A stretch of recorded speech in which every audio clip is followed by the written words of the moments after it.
And welcome back to Hannity. Yet again tonight, Barack Obama has shown that he believes he is above the law, as there are serious questions now being raised about whether or not the Bergdahl prison exchange was even legal. Now, here's why. The law requires the White House to notify Congress at least 30 days prior to making any transfers from Guantanamo Bay, and an unnamed senior government official spoke to the Washington Post and admitted that the law was not followed, saying, quote, the administration determined that given the unique and exigent circumstances, such a transfer would go forward notwithstanding the notice requirement. So is the law broken in this prisoner swap? Here with reaction from the American Center for Law and Justice, Jay Sekulow, and Fox News contributor Leslie Marshall.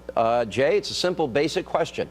The law reads simply to me, they broke the law. Again, something they've done with regularity, and you and I have discussed in detail. Was the law obeyed or not? Right. And they did not follow the law. And the law is clear that you give 30 days notice from the Secretary of Defense to the various committees of Congress that would be relevant to a decision like this.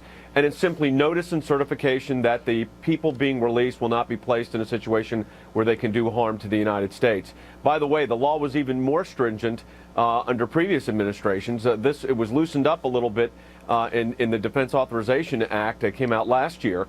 But the fact of the matter is the law is very clear. It was, regardless of what your views are on whether this exchange, and it's hard to argue with an American being released and being able to come home. But the reality is the law required a 30-day notification. You know that these discussions were going on for more than 30 days. All they had to do was notify and certify to Congress, and that would have solved this problem. But again, the president chose But to ignore the they've law. done this on the health care law. They've done this with welfare. They've done this on a whole variety of issues. Even Jonathan Turley says we're at a constitutional tipping point.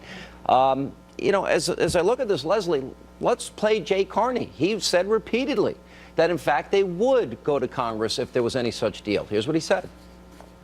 As we have long said, however, we would not make any decisions about transfer of any detainees without consulting with Congress and without doing so in accordance with U.S. law. At this time, we've made no decisions about the transfer of detainees, and in accordance with law, we would be consulting with Congress should we make any decisions about that. So we remain committed to the closure of Guantanamo Bay, as you know, but separate from that, on these specific issues about individual detainees, that would be a process that is done in accordance with law. Leslie, I assume you're a law and order person. They spelled it out very clearly right there. So they violated what they said was their own interpretation of the law.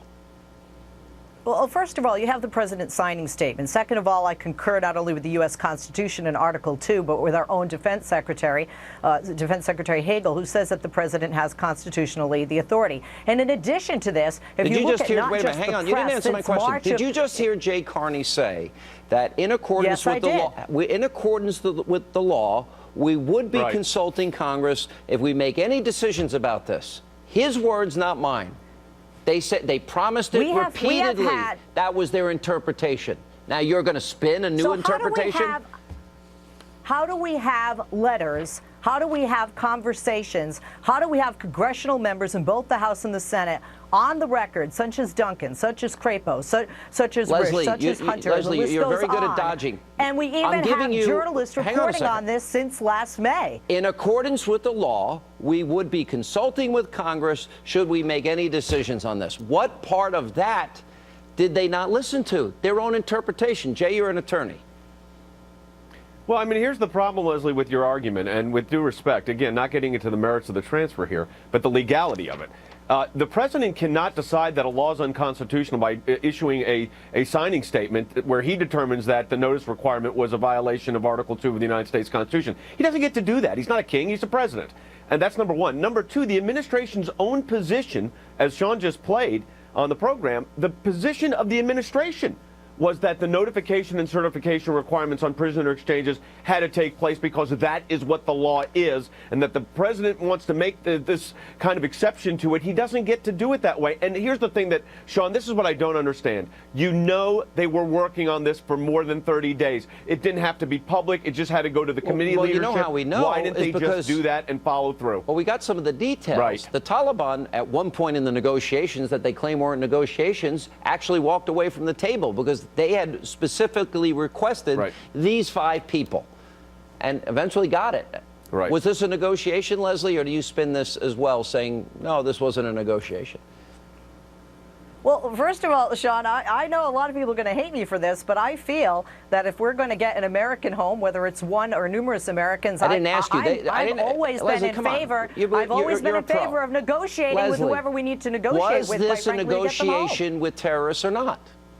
Of course it was. I don't think it was necessarily a negotiation with terrorists. I think it was a negotiation, obviously. And do you agree with where Jay we had Carney to do when he what was said that they best, not represent to leave no an threat American, to the United States? Not to leave an American behind. We are not to leave our Americans behind. You know, we don't Sean, send our men and women in service overseas to Protect leave them Obama behind. at all costs. Sure.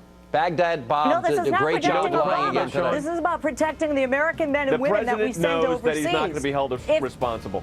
That's at the end of the day, he's not going to be held responsible, and I'm sure that's why he somebody will did try it. to impeach him. All right. Yeah.